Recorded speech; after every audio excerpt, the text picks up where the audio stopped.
అందరికీ నమస్కారం. ఓం కాళియే నమః. ఈ కలియుగంలో భక్తుడి పిలుపుకు వెంటనే స్పందించే అమ్మ ఎవరో తెలుసా? అలాగే అన్యాయాన్ని సహించని శక్తి ఎవరో తెలుసా? ఆమె కాళియమ్మ తల్లి. కాళీ అమ్మవారు కలియుగంలో ప్రజలను కాపాడే శక్తి స్వరూపిణి అని చెప్పవచ్చు.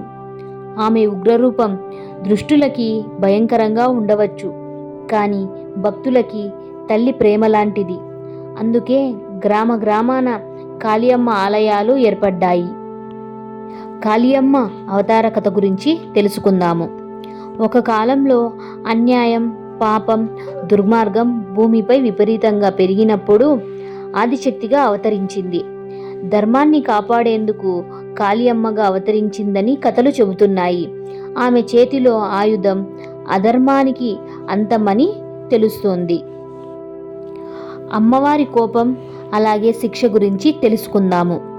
కాళీ అమ్మవారు కోపపడేది అబద్ధం చెప్పే వారిపై, అలాగే ఆడవాళ్లను అవమానించే వారిపై, అలాగే బలహీనులను బాధించే వారిపై. అలాంటి వాళ్లకు అమ్మ శిక్ష ఎప్పటికీ తప్పదు అని పెద్దలు చెబుతున్నారు. భక్తులపై అమ్మ కరుణ గురించి తెలుసుకుందాము. మనస్ఫూర్తిగా అమ్మను నమ్మితే ఆమె కన్నీరు తుడిచే తల్లి అవుతుంది. చాలామంది భక్తుల అనుభవం. అమ్మను పిలిచిన వెంటనే సమస్య తీరుతుందని, అదే కాళియమ్మ మహిమ అని భక్తుల నమ్మకం. ఇక పూజా విధానం గురించి తెలుసుకుందాము. శుక్రవారం రోజు ఎరుపు పూలతో అమ్మను అలంకరించి నిమ్మకాయ దీపం వెలిగించాలి. ఓం శ్రీ కాళికాయ నమః అని 11 సార్లు జపిస్తే అమ్మ ఆశీర్వాదం లభిస్తుంది. జై కాళియమ్మ తల్లి.